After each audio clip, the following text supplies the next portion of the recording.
Well, if you guys are following me along, you realize that I explained to you a little bit of like, why would we want to be or know about fascia? Like, why? And I was just going over the points of talking about like that it affects cellulite. I talked about how it affects mobility and inflammation and pain and restriction, and also how our body binds weird. Like all of a sudden we'll go, how come I'm squared in the hips?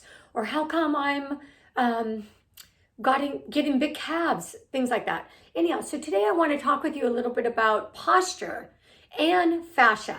So first off, fascia is part of our connective tissue system. Okay, so I'm going to give you like an example. All of us have seen chicken in the day. When you pull up the skin on that chicken, you know, it gets kind of webby and you see those strands going down. That's fascia.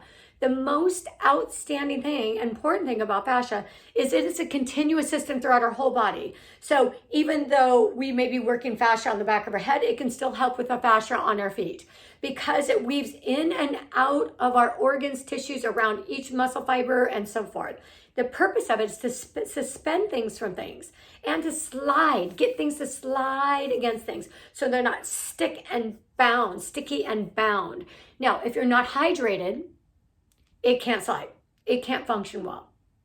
Also, if you are bound in an area, no nourishment's getting in there. Water is part of our nourishment. No nourishment is able to get in there to keep that sliding going. They've actually considered this system a system, which means it's got like one ability to communicate.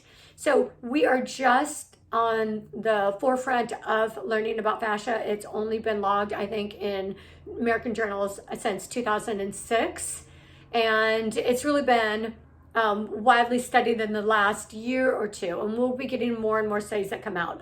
But the idea is to understand we've got a lot of control over our fascia. And the number two most important thing, because after water, is your posture, your use and overuse or misuse. So for an example, if I'm sitting down like this, I'm misusing my posture, right? No way my skeletal system can hold me up if my chin's all forward and I'm all slouched over. Or if I'm constantly, at an angle at my desk, or like dentists, right? At an angle doing the work. Or if I'm constantly crossing my legs, right? So it's little things that we don't think about that really, really affect how our body's building.